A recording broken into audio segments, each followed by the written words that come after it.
በብዛት ባርቤሮች የሚያደርጉት ፌድ ስህተት። በዚህ ቪዲዮዬ ምንድነው ለማሳየት የፈለኩት ሚድ ፌድ እንዴት አድርገን እንሰራለን የሚለውን ነው። የመጀመሪያ ጋይድ ላይናችንን ከቴምፕል ኤሪያ ወይ ደግሞ ከሲ ከርቭ ብለን በምንጠራው ወይ ደግሞ ቅርጽ በምናወጣበት ኤሪያ አካባቢ ከዛ እንጀምራለን። ትክክለኛ ጋይድ ላይናችንን እያወጣን እንሄዳለን ማለት ነው። ይሄ የመጀመሪያው ጋይድ ላይናችን የምናወጣበት ኤሪያ ነው ማለት ነው። አሁን የማሳየው ቴምፕል ኤሪያ ብለን የምንጠራው ወይ ደግሞ በተለምዶ ሲከርብ የምንሰራበት ቅርጽ የምናወጣበት አርክ የምናደርግበት ኤሪያ ነው። ከኋላ በስነ ስርዓት ከጎንና ከጎን ባመጣሁት አገናኘዋለሁኝ ማለት ነው። which ሄርከት ሁል ጊዜ ኮኔክሽን ነው የሚፈልገው። አሁን ደግሞ ማሳየው ያለሁት አንዲስ ፌኖም ቲ ላይን ትሪመር ነው ማሳየው ያለሁት። በዛ ነው የመጀመሪያ ጋይድ ላይኔን ወይ ደግሞ የመጀመሪያ ባልድ የሆነውን ወይ ደግሞ መላጣ እንዲሆን የማደርግበት ማለት ነው። አንዲስ ፌኖም ትሪመር ቆንጆ ትሪመር ነው። በተለይ ኮርስ ሄር ለአፍሪካን ኮርስ ሄር ለምንሰራ ባርበሮች ቆንጆ ትሪመር ሆኖ አግኝቼዋለሁኝ። ምናልባት ስለዚህ ትሪመር በሌላ ቪዲዮዎቼ ላይ ሙሉ ፕሮግራሙን ይዤ እመጣለሁኝ።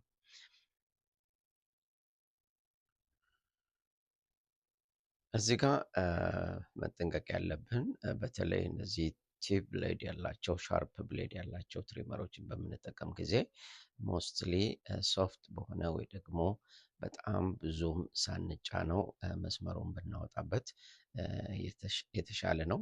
በተለይ ቢግነር ባርበር ለሆናችሁ ጀማሪ ባርበር ለሆናችሁ በጣም ሃርድ በሆነ ስታደርጉት መስመር ለማጥፋት በጣም አስቸጋሪ ሁኔታዎች ይፈጥሩባችኋል። ያንን ለመከላከል ሳሳ አድርገን መስመሩን ብናወጣ የተሻለ ውጤት እናገኛለን።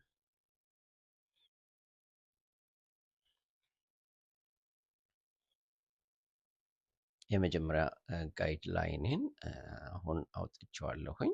የመጀመሪያ ጋይድ ላይኔ ምንድነው ያደረኩት which is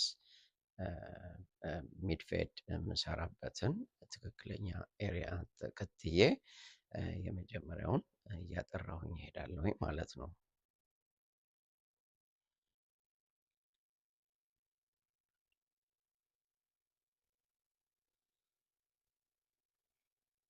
ይህንን ስንሰራ ከማበጠሪያ ይበልጥ ብራሽ ሶፍት የሆኑ ብራሾች ብንጠቀም ሞር ፀጉሩን እያራገፍ ነው ወይ ደግሞ እያጠራ ነው እንሄዳለን። አሁን ደግሞ ያስኩት አሁንም አንዲስ ደብል ፎይል ሼቨርን ነው የያዝኩት። በሼቨሩ ብዙም ወደ ላይ አላደርገውም። በሼቨሩ ወደ ታች እያደረኩኝ እንግዲህ ባልድ እንዲሆን ነው የፈለኩት which is የፌድ ሲስተሞቹንም የስታይሎቹንም በደንብ መለየት አለብን። ባልድ ፌድ ነው የሚባለው። ባልድ ፌድ ነው የማደርገው which is ከትሪመር በታች ደግሞ እየላጨሁት እሄዳለሁኝ ማለት ነው። ስለዚህ ምናልባት አንዳንድ ቆዳ ሴንሲቲቭ የሆነ ቆዳ የተለያዩ ነገሮችን ስለሚፈጥርብን በተለይ በሼቨር በምንጠቀምበት ጊዜ ሳሳ አድርገን ከላይ ወደ ታች ብናደርገው ወይ ደግሞ ብንጠቀምበት ሞር ስኪኑን ወይ ደግሞ ቆዳውን ፕሮቴክት እናደርገዋለን ማለት ነው። በብዛት ሁል ጊዜ የሚመጣው ከስተመራችን ምን አይነት ቆዳ እንዳለው በደንብ ስለምንረዳው በተመሳሳይ የምናደርግበት ሜተድ እያደረገን መሄድ መቻል አለብን።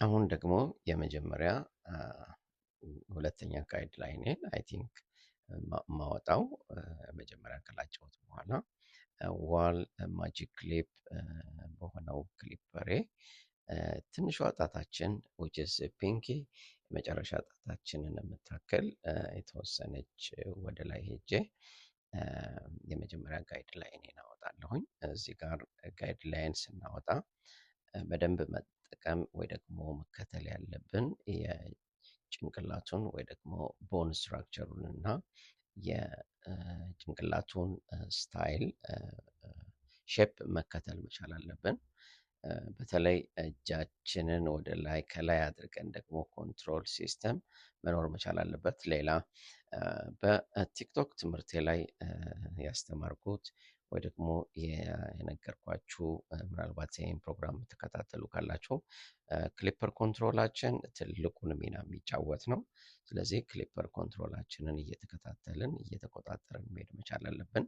ምክንያቱም ወደ ላይ እንዳይገፋብን፣ ወደ ላይ በሚገፋብን ጊዜ ሴሜትሪክ የሆነው ትክክለኛ ላይን ልናመጣ የምንፈልግበት ሁኔታዎች ሊያስቸግሩን ይችላሉ፣ ወደ ላይ ስለምንሄድበት ማለት ነው።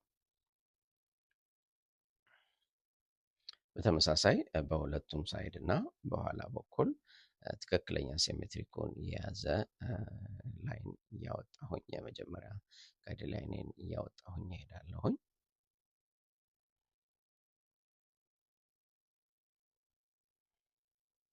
በተለይ ኦክሲፒታል አሁን ያለሁበት ኤሪያ ኦክሲፒታል ቦን ብለን የምንጠራው ወይ ደግሞ ኦክሲፒታል አጥንት ብለን የምንጠራው ኤሪያ ላይ ነው ያለ ነው። እሱንም ብዙም ሳንገፋው በተቻለ መጠን ትክክል ሼፑን ተከትሎ እንዲሄድ አድርገን ጋይድ ላይናችንን እያወጣ ነው እንሄዳለን።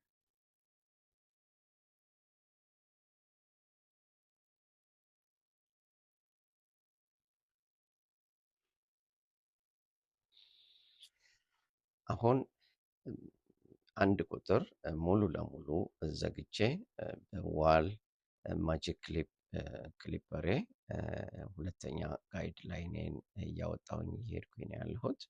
ያንንም በማደርግበት ጊዜ በተለይ ቴምፖራል ቦን ብለን በምንጠራው አካባቢ ላይ ያለውን ፀጉር ወደ ላይ ብዙም ሳንሄድ በተወሰነ መልኩ ጋይድ ላይናችንን እያወጣን እንሄዳለን። አሁን እዚህ ጋር ማሳይ ያለሁት ቴምፖራል ቦን ብለን የምንጠራው የአጥንት ክፍል ያለበት ቦታ ነው።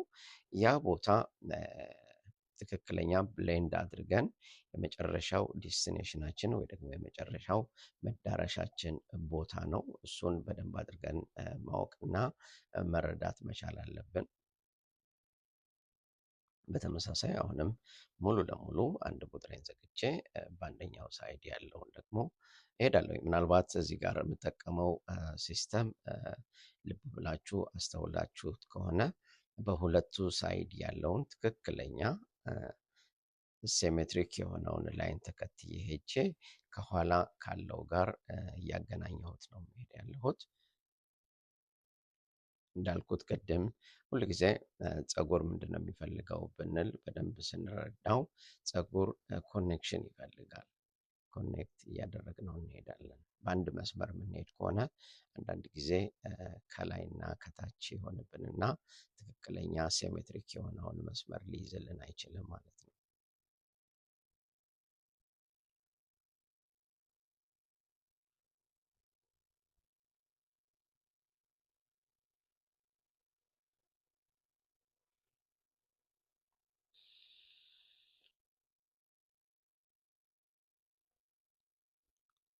ብዙም መፍጠን አያስፈልግም።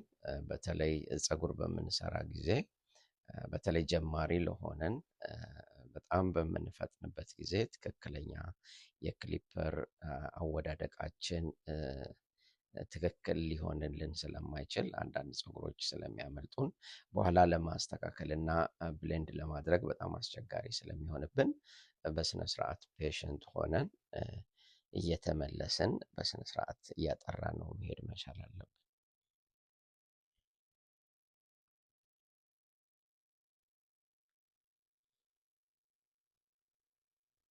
አሁን ደግሞ ያዝኩት አንድ ከግማሽን 1.5ን ይዤ ቴምፖራል ቦን አካባቢ ያለውን ወደ ላይ ሳልወጣ በተወሰነ መልኩ ፀጉሩን እያሳሳሁት እሄዳለሁኝ። ምናልባት የዚህ የፀጉር ሌንግዝ ወይ ደግሞ ቁመት አጭር ስለሆነ ከላይም ብዙም ላሳጥረው ስለማልፈልግ ከታች ያለውንና በተለይ አሁን ያለሁበት ቴምፖራል ቦን እንዲሁም ከሱ በላይ የሚገኘው ፓሪታል ሪጅ ብለን የምንጠራው ትክክለኛ ወይ ደግሞ መሸጋገሪያ ድልድይ ብለን የምንጠራው የፈረስ ኮቴ እንለዋለን በአማርኛው። እዛ አካባቢ ላይ ያለውን ፀጉር በመጠኑ እያሳሳሁት እየሄድኩኝ እገኛለሁኝ። አሁንም አንድ ከግማሹን ይዤ በተመሳሳይ በአንደኛው ሳይድ ያለውን እያጠራሁኝ እሄዳለሁ።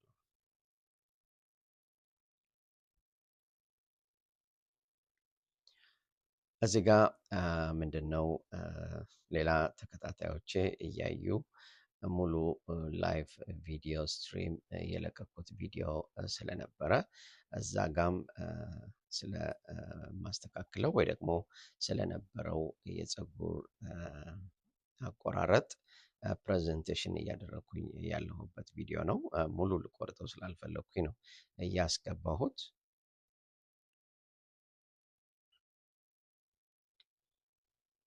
አንድ ከግማሽ ከጨረስኩኝ በኋላ አሁን ደግሞ ምናልባት ከለርፉል የሆኑ ጋርዶችን ይዛለሁኝ እሱም አስተማሪ እንዲሆን በማለት ነው። አሁን ደግሞ በሁለት ቁጥር ይሄ ፓሪታል ሪጅ ብለን የምንጠራው ወይ ደግሞ የፈረስ ጫማ ብለን የምንጠራው ኤሪያ ላይ ያለውን ፀጉር እያሳሳ ነው ወይ ደግሞ እያሳሳሁት እሄዳለሁኝ ያለሁት። ከዛ በላይ ወደ ውስጥ ብዙ ልገባበት አልፈልግም። ያ አጥንት ያለበትን ኤሪያ የፀጉሩ አወዳደቅ ወይ ደግሞ ሄር ፓተርን የወደቀበትን ኤሪያ እየተከተልኩኝ እያሳሳሁት እሄዳለሁ። ዊች ኢዝ እያሳሳ ነው ስንል ምንድነው የበዛውን ፀጉር እየቀነስነው የምንሄድበት ሲስተም ነው። ሌላ ጋይድ መፍጠር የለብንም እዚህ ጋር ትክክለኛ ብሌንድ እያደረግን ማመሳሰል እየያዝን ነው የምንሄደው። አሁን እዚህ ጋር ማሳይ ያለሁት ኮሊክ ወይ ደግሞ በተፈጥሮ አሻራ ብለን የምንጠራው ኤሪያ ያለበት ቦታ ላይ ነው። የሁሉም ሰው አሻራ አንድ ቦታ ላይ አለ ብለን ለማመን በጣም ያስቸግራል። በየሰው የጭንቅላት አቀማመጥ የተለያየ ነው። ስለዚህ አሻራ ቦታው ምንድነው? የሁሉም የፀጉራችን ወይ ደግሞ የአንድ ሰው የፀጉር አበቃቀል የሚጀምርበት ቦታ ስለሆነ በምናስተካክልበት ጊዜ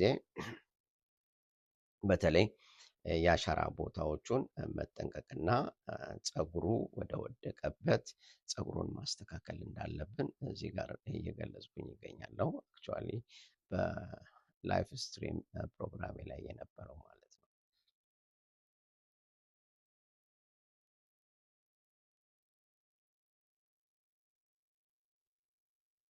ልብ ብለን እሱም ቦታ ካየነው ፀጉሩ ወዴት እንደሚተኛ በደንብ አድርጎ ያስረዳናል። መጀመሪያ ከመጀመራችን በፊት መረዳት ያለብን እንግዲህ የቦን ስትራክቸር የሰውን ልጅ የአጥንት አቀማመጥና የጭንቅላቱን ሼፕ በደንብ አድርገን መረዳት መቻል አለብን።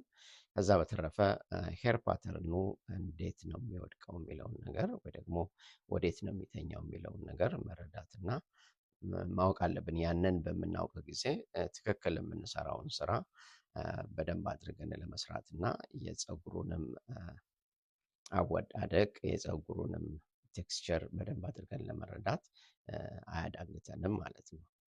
ከዛ በተረፈ ምንድነው ክሊፐራችን ላይ ያለውን ሲስተም ማወቅና መረዳት ነው። አሁን ምንድነው ያዝኩት ነጥብ 5ን ይዤ የመጀመሪያ ጋይድ ላይን ያወጣሁትን በአንድ ቁጥር ማለት ነው እሱን ብሌንድ እያደረኩኝ እሄዳለሁ። እዚህ ጋር ነጥብ 5ን የያዝኩበት ሜተድ ምንድነው? ሙሉ ለሙሉ ከፍቼው ወይ ደግሞ ሙሉ ለሙሉ ዘግቼው ሳይሆን 3/4 የሚሆን መለስ አድርጌው ሙሉ ለሙሉ ከተከፈተ በኋላ በተወሰነ መልኩ መለስ እናደርገዋለን። አንዳንድ ክሊፐሮች አሁን የያዝኩት ክሊፐር ሌቨር ማስተካከያ የለውም። አሁን የሚመጡ አዳዲስ ክሊፐሮች ግን ሌቨር ማስተካከያ ስላላቸው በቁጥራቸው ሌንግዙን እያስተካከልን ኦፕን ክሎዝድ እያደረግን የምንሄድበትን ሲስተም እየፈጠርን መሄድ መቻል አለብን። ያን ጊዜ ብሌንድ የምናደርገው ወይ ደግሞ ትክክለኛ ፌድ የምናደርገውን በደንብ አድርገን ለማድረግ እና ክሊፐራችንን በደንብ አድርገን ለማወቅ ይረዳናል ማለት ነው። በተመሳሳይ በዛው ሌቨር ሳይዝ በተመሳሳይ በአንደኛው ሳይድ ያለውን ደግሞ 3/4 ላይ አድርጌ 5ን አሁንም በአንድ ቁጥር የሄድኩበትን አንድ ቁጥር ሙሉ ለሙሉ ዘግቼ የሄድኩበትን ኤሪያ ብሌንድ እያደረኩት እሄዳለሁ።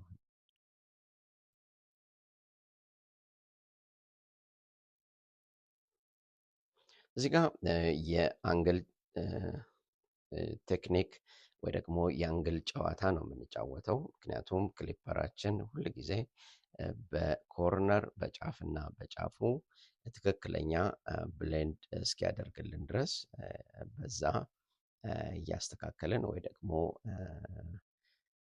እየተጫወትን ወይ ደግሞ ፍሊክ አውት እያደረግን መሄድ መቻል አለብን። አንግሎቹን ስንረዳቸው ደግሞ የክሊፐርን አጠቃቀም በደንብ አድርገን እየተረዳነውና እያወቅነው እንሄዳለን ማለት ነው።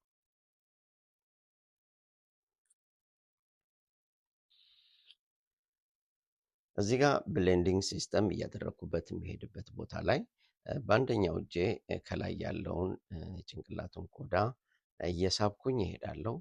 ያ ምንድነው ቆዳውን እየወጠርነው በማንሄድበት ጊዜ ሌላ ጋይድ ላይን ይዞብን ሊሄድ ስለሚችል ቆዳውን የመወጠር ባህሪ ባለበት ቦታ ላይ ቆዳውን እየወጠርን ወይ ደግሞ ስትሬች እያደረግን መሄድ መቻል አለብን። አሁን ሙሉ ለሙሉ ማጂክ ክሊፔን ሙሉ ለሙሉ ጥርሱን ዘግቼ በአንዲስ ቬኖም ያወጣሁበትን መስመር ለማጥፋት እሄዳለሁኝ። እዚህ ጋር የምንጠቀመውን ሲስተም በደንብ አድርገን እንከታተለው።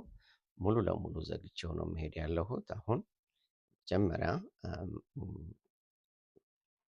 ላይኑን ወይ ደግሞ መስመሩን እያጠፋሁት እሄዳለሁ። እዚህ ጋር የማደርገው ትልቁ ሲስተም ምንድነው? ክሊፐሬን በአንግል ነው የማደርገው። ሙሉ ለሙሉ ወደ ውስጥ አላስገባውም። ምናልባት ስለዚህ ጉዳይ በቀጣይ በሌላ ቪዲዮቼ በደንብ አድርጌ የጥርሱን አካሄድና እንዴት አድርጎ ብሌንድ ያደርግልናል የሚለውን ነገር በሌላ ቪዲዮ አመጣበታለሁ። አሁን መካከል ላይ ያለው ምን ይሰራል የሚለውን ነገር እያሳየሁኝ ያለሁት በተለይ ቴምፖራል ቦን ብለን በምንጠራው አካባቢ አጥንት ያለበት ኤሪያ ላይ ሙሉ ለሙሉ በመካከሉ ብንመታው ፌድ ልናደርግ የምንፈልገውን ቦታ ፌድ እናደርገዋለን።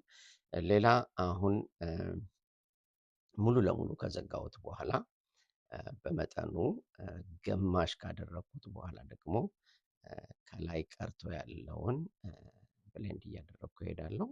ከዛ በተረፈ ሙሉ ለሙሉ እየዘጋሁት ክሊፐሬን ኮርነር እየተጠቀምኩኝ ደግሞ ብሌንድ እያደረኩ እሄዳለሁ። እዚህ ጋር ሪስት ነው የምንለው የእጄ አወዳደቅ እዚህ ጋር በደንብ አድርጋችሁ እያያችሁት ከሆነ ወደ ላይ አውጥቼ ነው የምመልሰው እንጂ ብዙም ወደ ውስጥ የምገፋው ነገር አይኖርም። ምክንያቱም ሌላ ላይን እንዲያወጣብኝ ብዙም ስለማልፈልግ ማለት ነው።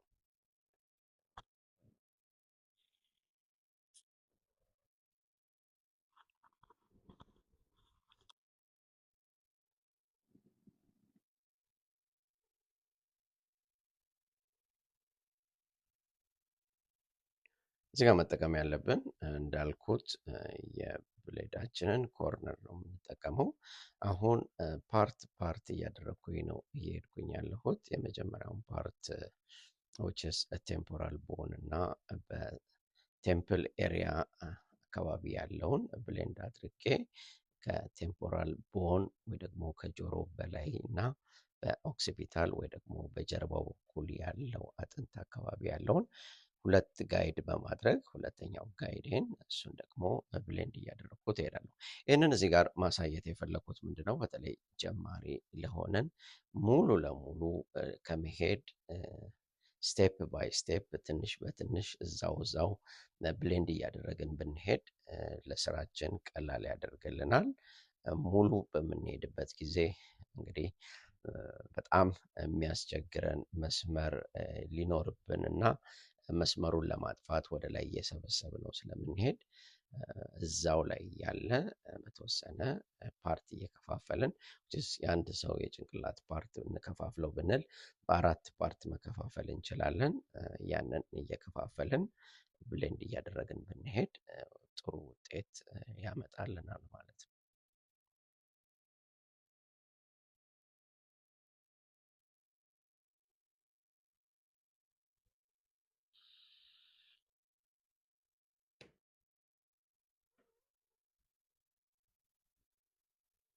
እዚህ ጋር የክሊፐርን ኮርነር እየተጠቀምኩኝ ነው የምሄደው። አንዳንድ ጊዜም በአንድ እጄ ልብ ብላችሁ ከሆነ ስትረች እያደረግኩት እየወጠርኩት እሄዳለሁኝ ቆዳውን። ምክንያቱም ያ ኤሪያ በጣም ብዙ ጊዜ ፌድ ለማድረግ የሚያስቸግር ኤሪያ ስለሆነ በደንብ አድርገን ፎከስ አድርገን እየወጠርን ብሌንድ እያደረግነው እንሄዳለን።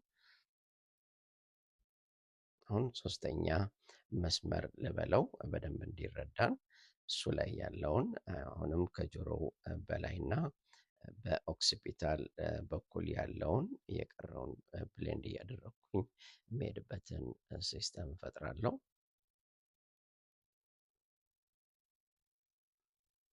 ሙሉ ለሙሉ እንዘጋዋለን። ከዛ ግማሽ እናደርገዋለን። ከዛ በኋላ ደግሞ ፉሊ ከፍተን ደግሞ የቀረ ነገር ካለ በተለይ በነጥብ 5 የሄድንበትን ኤሪያ በተወሰነ ፍሊክ እያደረግን ወይ ደግሞ ወደ ላይ እየሳብን እያወጣን ብሌንድ እያደረግነው እንሄዳለን ወይ ደግሞ እያጠፋነው እንሄዳለን ማለት ነው። ብሌንድ ማድረግ ማለት እያጠፋን መሄድ ማለት ነው። ማመሳሰል ማለት ነው።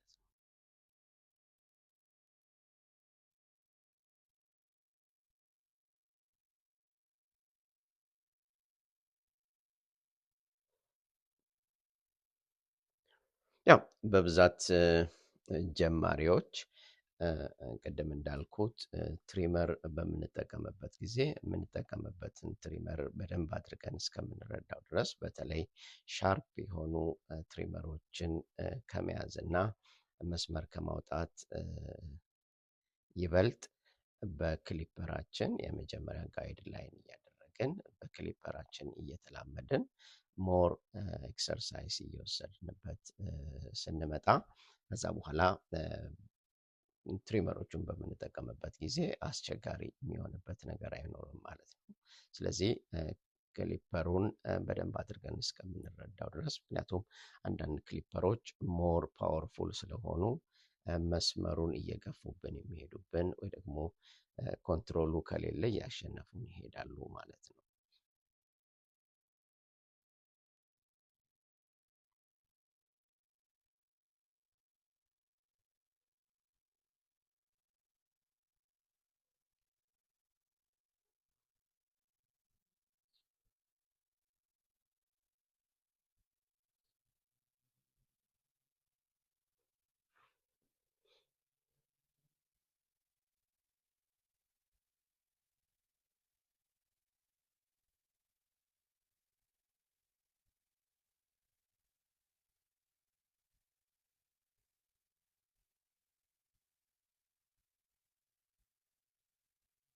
አሁን በአንድ ቁጥር ተመልሼ ሪፋይን እያደረግኩኝ መሄድ ያለሁት አንድ ቁጥርን ሙሉ ለሙሉ ከፍቼ 3/4 የሚሆን ይዤ ማለት ነው።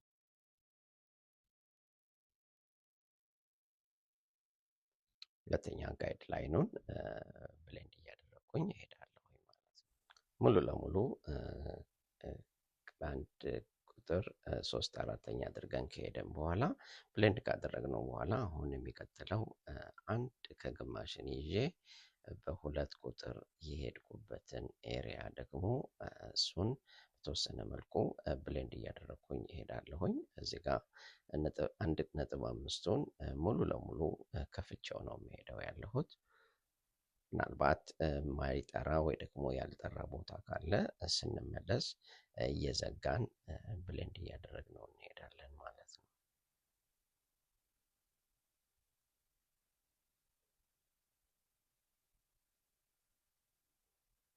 ክሊፐር ኮንትሮላችን ትልቁን ተራ ይጫወታል። እዚህ ጋር ክሊፐር ኮንትሮላችንን በደንብ አድርገን መቆጣጠር መቻል አለብን። ምክንያቱም የተለየ ሌላ መስመር መውጣት የለበትም ከላይ። ይሄ ትክክለኛ ትራንዚሽን ወይ ደግሞ ከታች አምጥተን ፌድ የምንሰራውን ከላይኛው ጋር የምንገናኝበት ኤሪያ ላይ ስላለን ማለት ነው።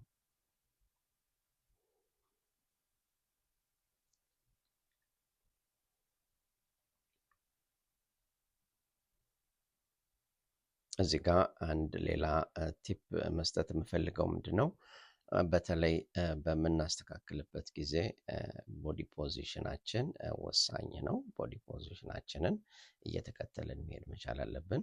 አሁን የያዝኩት ነጥብ 5ን ይዤ በተወሰነ መልኩ ሪፋይን እያደረኩኝ ወይ ደግሞ እያጣራው ሄዳለሁኝ። የቀረ ነገር ካለ በአንድ ቁጥር የሄድኩበትን ኤሪያ ሙሉ ለሙሉ ከፍቼ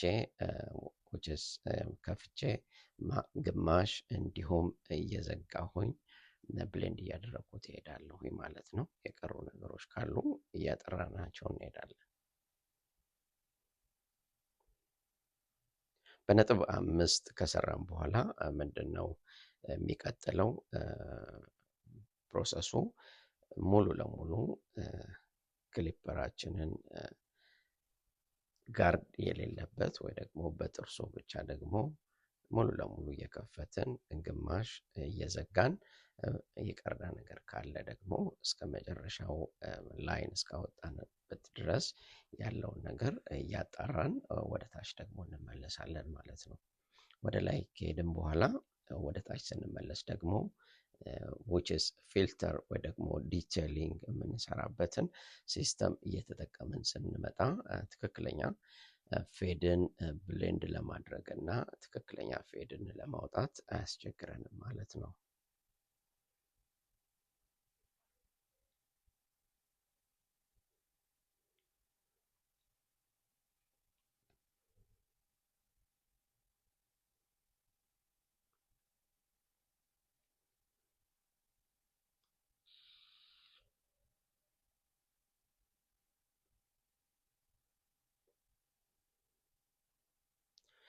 ሌላ አንድ ቲፕ ጀማሪ ለሆናችሁ ደግሞ ምንድነው መናገር የምፈልገው በዚህ አጋጣሚ፣ አሁን የያዝኩት ክሊፐር ዋል ማጂክ ክሊፕ በተለይ ጀማሪ ለሆናችሁ ጥሩ ክሊፐር ነው።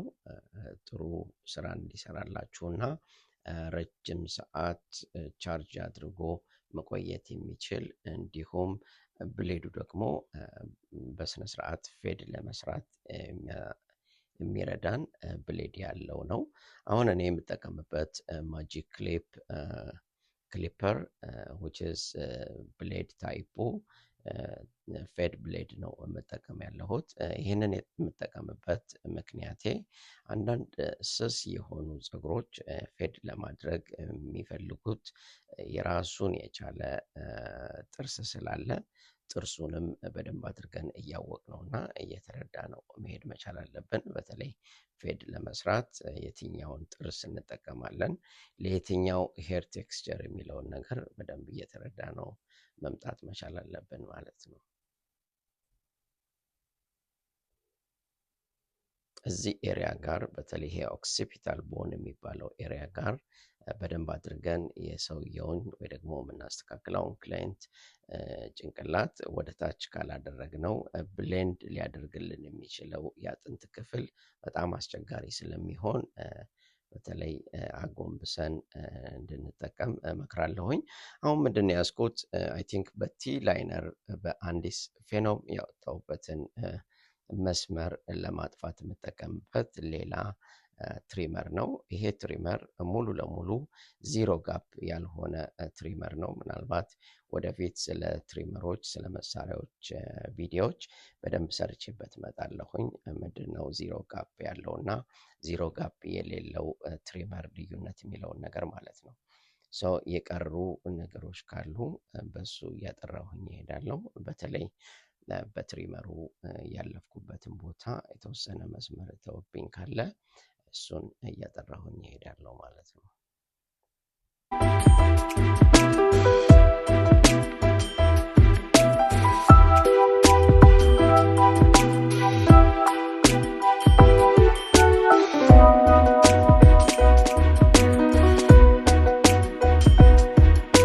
አሁን ሌላ ክሊፐር ይዤ ፋይናል የሆነ ዲቴል እየሰራሁኝ እሄዳለሁ። ይህን የያዝኩት ክሊፐር ደግሞ ቲፒኦፒ የሚባል ፕሌይ የምንለው ትሪመርን ይዣለሁኝ። ይሄ ትሪመር ምን አይነት ብሌድ ታይፕ አለው ብንል ብሌድ ታይፑ ቴፐር ብሌድ ነው ያለው።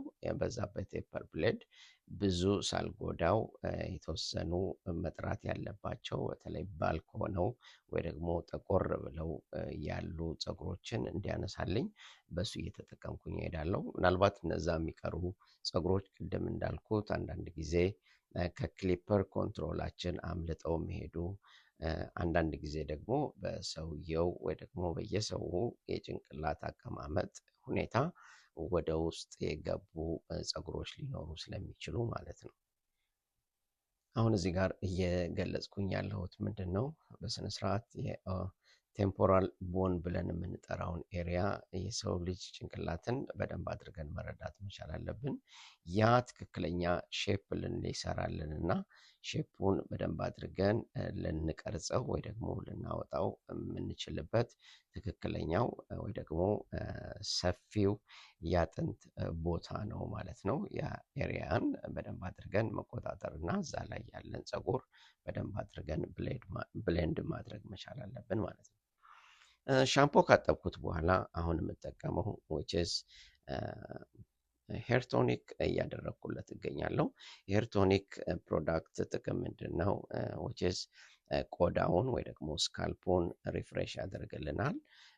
ለፀጉሩ ደግሞ ሞይስቸራይዝ ያደርግና ሞዴል ለማድረግ ወይ ደግሞ ስታይል ለማድረግ የፀጉሩን ቴክስቸር ያዘጋጅልናል ማለት ነው። ምናልባት ስለ ፕሮዳክትም በሚቀጥለው በሌላ ቪዲዮዬ ስለ ፕሮዳክት ደግሞ ያሉትን ነገሮች ደግሞ ይዤ እቀርባለሁኝ።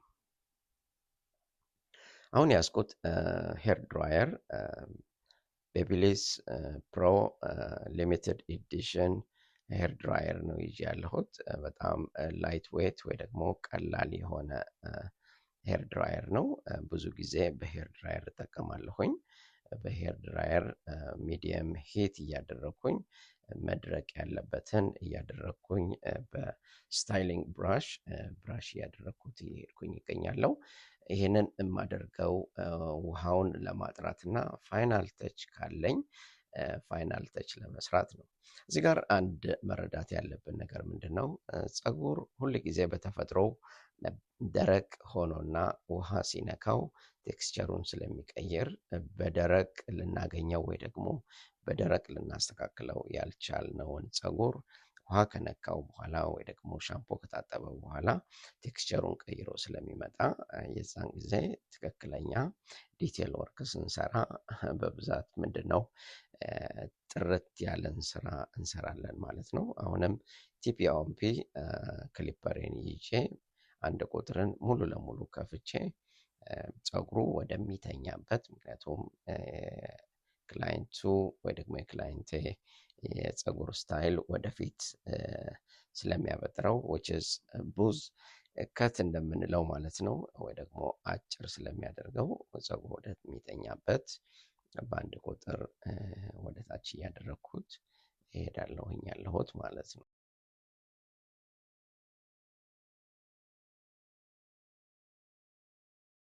የቀሩ ነገሮች ካሉ ጀስት ዲቴል ወርክ ስንሰራ which is ኳሊቲ የሆነ ስራ ይሆንልናል። ኳሊቲ ስንሰራ ደግሞ ደረጃውን ስንጠብቅለት ወይ ደግሞ ኳንቲቲውን ስናገኝለት ደግሞ ስራችን ወጥቶ ራሱ ስራችን ይናገራል ማለት ነው። ቅድም እንዳልኩት በብዛት ፀጉር ለማስተካከል ጊዜን ወስደን በምንሰራበት ጊዜ ጥሩ የሆነ የክላይንት ሪፒቲሽን ይኖረናል። ምናልባት ስለ ክላይንት ሪፒቲሽን፣ ስለ ክላይንት ሳይኮሎጂ የሚለውን ፕሮግራምም በሚቀጥለው በሰፊው በዚህ ቻናሌ ላይ ይዤው እመጣለሁ። አሁን ጋይድ ላይን አፕ ለማውጣት እየሄድኩኝ ያለሁት። አሁንም የያዝኩት ትሪመር አንዲስ ቬኖም ትሪመር ነው። ቲ ላይነር በመሆኑ መርጫዋለሁኝ። ምክንያቱም ብዙም ላይን አፕ የሚያስፈልገው ስታይል የለውም። ምክንያቱም ናቹራል በሆነው መልኩ ላይኑን አድርጌ እሄዳለሁኝ ያለሁት ማለት ነው። እዚህ ጋር ክሊፐራችንን ትሪመራችንን ኮንትሮል ሲስተም ማድረግ መቻል አለብን። ምክንያቱም ያ ኮንትሮሊንግ ሲስተም ከሌለ በተለይ እንደዚህ ትንሽ ገባ ያለ የጭንቅላት ወይ ደግሞ የፀጉር ስታይል ያላቸው ሰዎች ወደ ውስጥ ስለሚገፋብን፣ ወደ ውስጥ በሚገፋብን ጊዜ ደግሞ በጣም የሚያስታውቅ የሆነ ስህተት እንዳለ ስለሚያሳይ ተጠንቅቀን ናቹራል የሆነችዋን ብቻ ላይን አፕ እያደረገን መሄድ መቻል አለብን እላለሁ።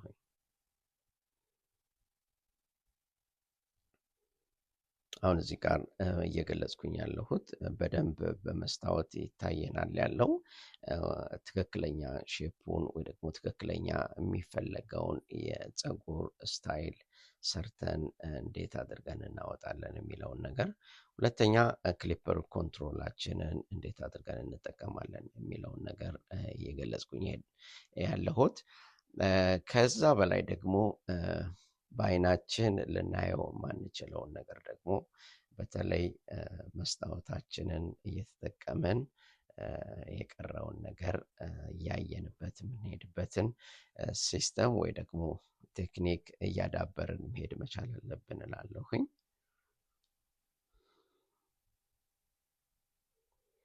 እንግዲህ በተከታይ በሌላ በሰፊው የፀጉር ስራ ቪዲዮዎቼ በዚህ ቻናል ላይ በብዛት ለመገናኘት ያብቃን። የዛሬው ፕሮግራሜን እንግዲህ አሁን እንዳልኩት እንዴት አድርገን ነው ሚድፌድ የምንሰራው። ሚድፌድ ለመስራት የሰው ልጅ የጭንቅላት አቀማመጡን በደንብ አድርገን መረዳት መቻል አለብን። የጭንቅላት አቀማመጡን መረዳት ስንችል ደግሞ ሄድ ሼፑንም ማወቅ መቻል አለብን።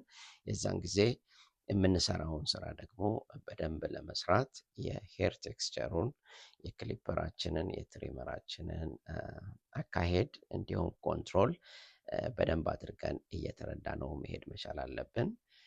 በቀጣይ በሌላ ፕሮግራሞቼ በሌላ ሄር ቴክስቸሮች፣ በሌላ ሄር ስታይሎች እንገናኛለን። ቅድም እንዳልኩት ስለ ክሊፐር፣ ስለ ትሪመር እንዲሁም ስለ ፕሮዳክት ያሉ ጉዳዮችን ደግሞ በዚህ ቻናሌ ላይ ይዤ እመጣለሁኝ። አዲስ ለሆናችሁ ፕሮግራሙን የምትከታተሉ ለሌላ ጠቃሚ ትምህርት ሊሆን ይችላል ብዬ ስለምገምት ለሌላውም እንዲዳረስ ሼር አድርጉት። አዲስ ለሆናችሁ ደግሞ ሰብስክራይብ እያደረጋችሁ ሂዱ። በቀጣይ በሰፊው ፕሮግራሜ በዮናስ ዘ ባርበር አካዳሚ ብየዋለሁኝ በሰፊው እንገናኛለን። የዛሬው ፕሮግራሜን በሚድ ፌድ እንዲሁም በአንዳንድ ቴክኒካል በሆኑ ነገሮች ላይ ያቀረብኩትን ቪዲዮ በዚህ ሰናበታለሁኝ።